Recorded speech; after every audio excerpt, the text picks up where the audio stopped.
Good afternoon mga kabajaj. Good afternoon, Sir Ian Baluyot from Dasmariñas, Cavite. Sir Ian, kamusta po ang biyahe? Ayos naman, ma'am. Okay Medyo naman po. malayo na po ang biyahe.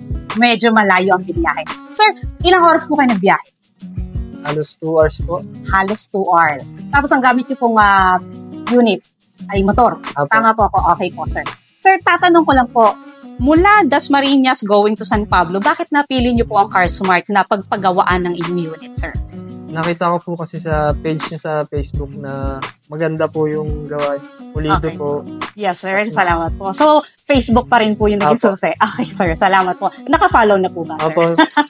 Thank you, sir. Thank you, sir. Sir, ngayon po, nung malaman niyo po na CarSmart na po yung talagang pagpapagawaan niyo, nakausap niyo po si Sir Jeff regarding dun sa inyong unit. Ano po ba naging kaso ng unit niyo, sir? Yung collision po siya dahil sa pagkatumba po. Tumba. Bakit po natumba yung unit niyo, sir? Yung pivot pin po ng gulong sa unahan. Okay ano na po. po siya, tabi nila. So, kaya pala nung dalhin nyo sa amin, sir, talagang basag-basag yung windshield, Apo. sir. Tapos, talagang medyo total wreck yung left side ba yun or right Right side, side sir? po. Right side. Okay po, sir.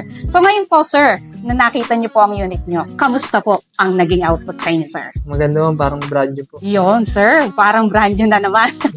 Okay po. So, ano po yung masasabi nyo naman po sa service ng CarSmart na nai-render namin, sir? Okay naman, ma'am. Kung may 10-star rating, 10-star po. Yun. Salamat, sir. Maire-recommend nyo po ba ang CarSmart, sir? Opo, ma'am. Lalo sa mga kalasada Opo. natin dyan, sir. Opo, ma'am.